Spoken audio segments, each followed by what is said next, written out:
Hi, bonjour. This is the Unit 11 and 12 test remediation recording. The purpose of this recording is to help you better understand the key concepts of Units 11 and 12, to know where to find extra practice, to know what's available to you for help, and to help you retake the Unit 11 and 12 test with a 70% accuracy or above. We're going to go through all the major concepts of Units 11 and 12 and then talk about where to find additional resources. In order to access the retake version of the test, you will need a password. The password is a combination of letters and numbers from the practice questions in this recording. Make sure you write down all the letters and numbers that correspond to the correct answer. The letters should be in capital letters or it won't work. And if your password doesn't work, please send me an email with the password that you tried to use, and I'll tell you which questions may need to be fixed or what you need to do to make your password work. So inside Units 11 and 12, in the vocabulary modules, there are vocabulary guides which have all of the words that you're required to know, and they're blank on one side, so you can fill in the words, practice with them. There are also flashcards available to you so you can study your vocabulary in a more fun way. And there's also some vocabulary practice activities for you to complete if vocabulary was your problem on the test. Here are some of the key words from your vocabulary that you should be familiar with when you take your test. Décoller, to take off. Le mer, the ocean, or sea, as in water, C-S-E-A. Prendre, to take. Se laver, to wash oneself. Découvrir, to discover. Le message, a message, particularly a voice message. Prendre des photos, to take pictures. Se lever, to get up, as in physically lift yourself out of something. Envoyer, on SMS, to send a text message. Le répondeur, an answering machine. S'inquiéter, to worry. Se panier, to comb. L'appel longue distance, a long distance call. Le téléphone portable, a cell phone.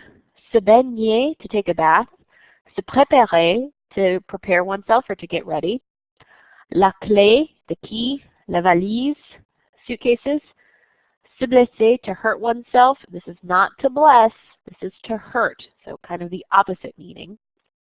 Se raser, to shave. La plage, the beach. Marcher, to walk. Se casser, to break. Se reposer, to rest. Have that on there twice. Another suitcase. Non-fumeur, to smoke, or non-smoking, excuse me.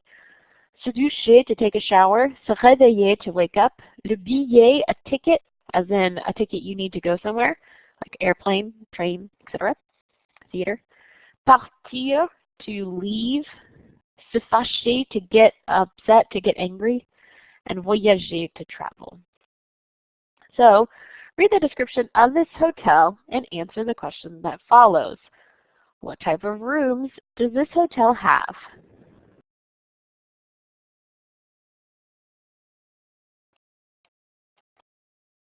Reflexive verbs. So reflexive verbs follow the exact same pattern as all other verbs in French, except for one extra step.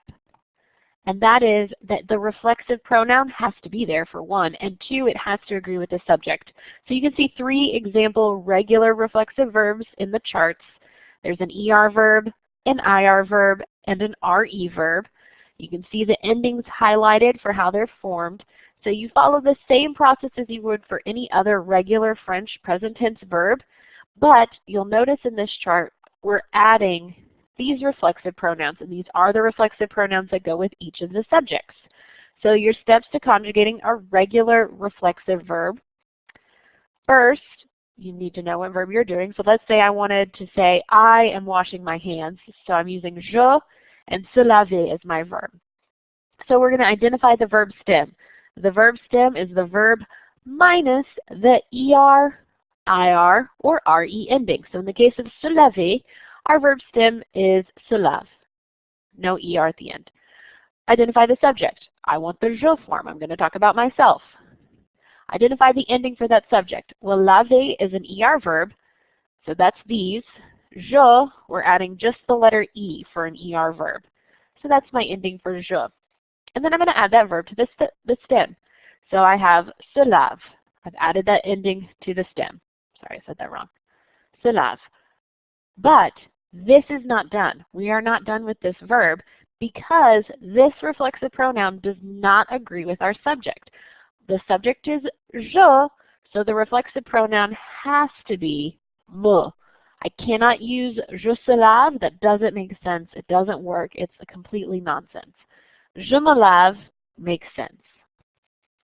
Okay, so je me lave is a good verb. It's conjugated correctly, and the reflexive pronoun agrees. So these are the steps you're going to follow with reflexive verbs, being very careful to do step 5, which is making the reflexive pronoun agree. You can't forget the reflexive pronoun when you're using a reflexive verb. You have to make sure you change it in order for the verb to agree.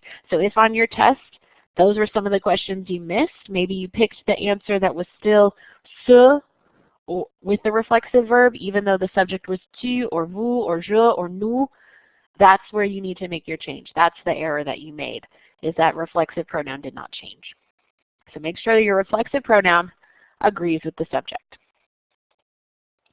So, looking through these choices, which of these is the correct form of the verb to complete this sentence?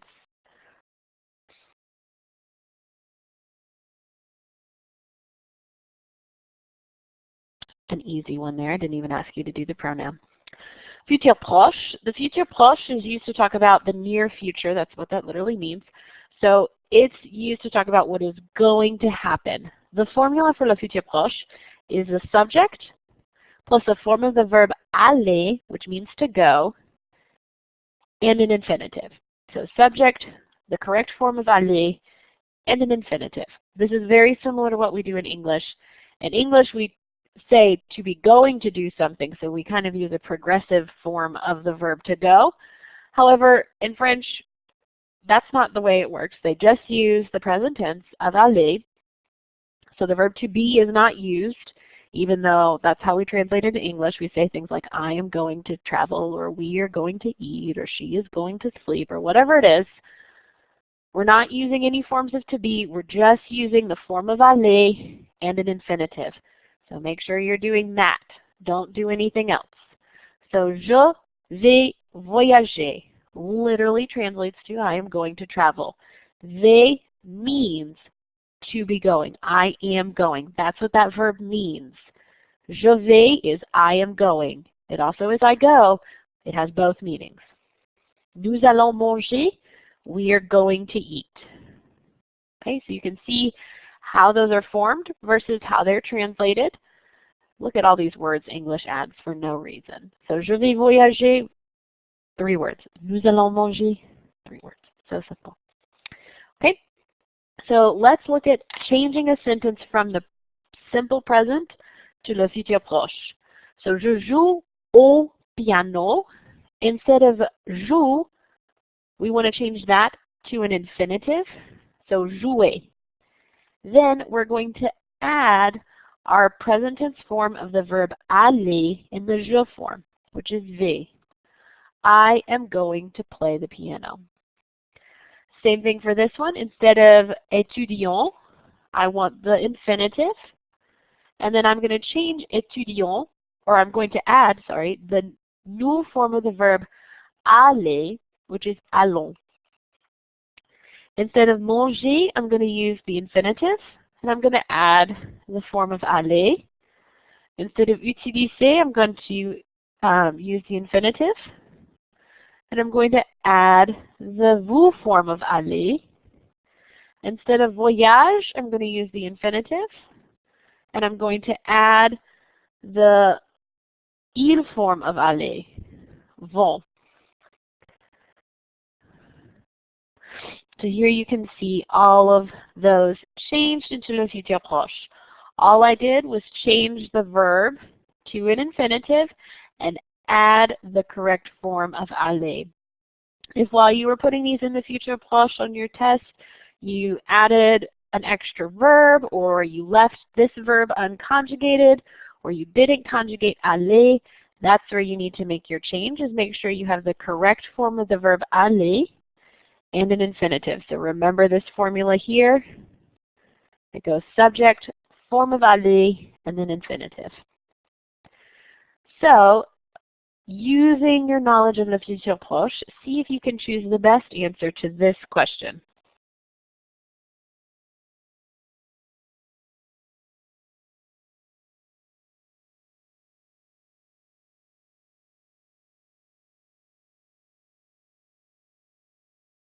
I realized there was a small typo there, so sorry about that. All right. Prepositions.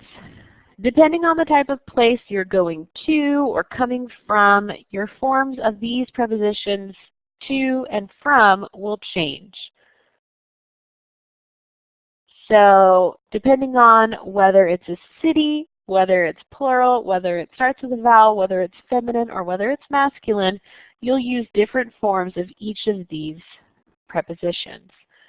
This is the order that you should consider them as you're thinking about which to use. So 1, ask yourself, is it a city? If yes, you're going to use a. 2, it's not a city. Is it plural? If yes, you're going to use o. 3, if it's not plural, does it start with a vowel? If yes, you're going to use on. 4, it doesn't start with a vowel. Is it feminine? Yes, you're going to use on as well. 5, if it's not feminine, is it masculine? Hopefully the answer to that is yes, or somewhere along the line you were wrong. Then you're going to use o like that. So those are the questions you'll want to ask yourself when you're considering which of these to use. These same questions would be used over here with de. So you'll start by asking yourself, is it a city? If yes, you use de. If not, is it plural? If yes, you use de. If no, does it start with a vowel? If yes, you'll use d apostrophe. If not, is it feminine? If yes, you're going to use de. If no, hopefully it's masculine, and you're going to use du. So the same order of questions be used for either one. To determine whether something is masculine or feminine, you can usually look at the ending. If it ends in an E, it's probably feminine. The other ones are pretty easy to know. You know what your cities are. If it's plural, it's going to end in an S, things like that. If it starts with a vowel, no-brainer. That's easy, okay? So choose the correct preposition to complete this sentence.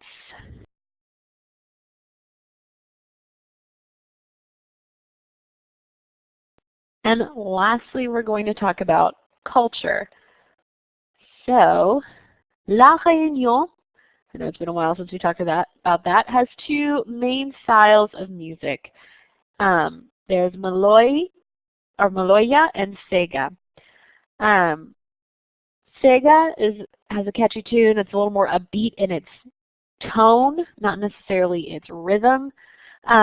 The authorities preferred this type of music because it wasn't a music of protest. It was just a fun song, catchy. It's popular in islands throughout that Madagascar, I don't know how to say that word, region, so throughout the island nations there by Madagascar. But it does tend to be slower, and so is its dance in La Réunion. So slower than maybe in other regions.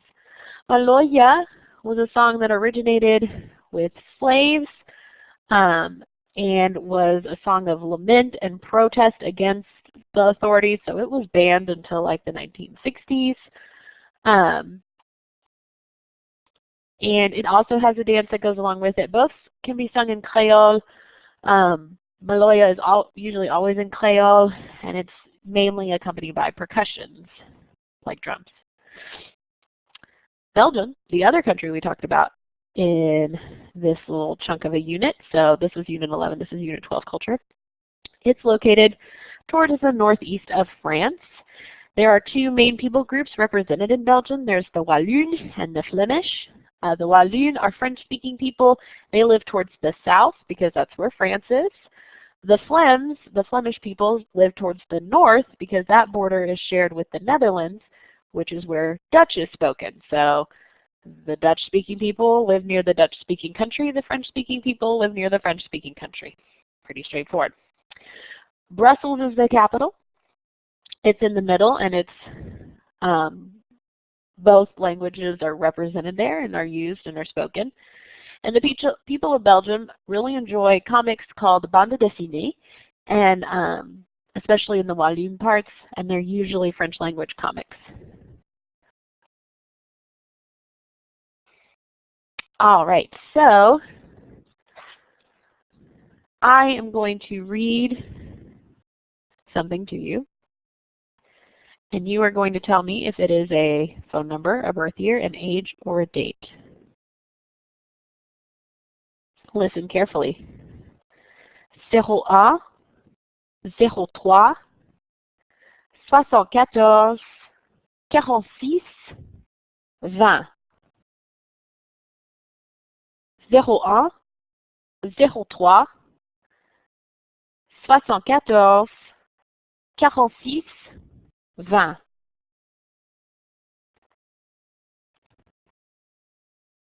If you missed anything in this recording, you can feel free to go back and review any slides that you need to see again or any questions that you may have missed the answers to. Please look throughout the Unit 11 and 12 modules for extra practice, helpful study guides, notes. There's all kinds of resources in there that you may not have known were there.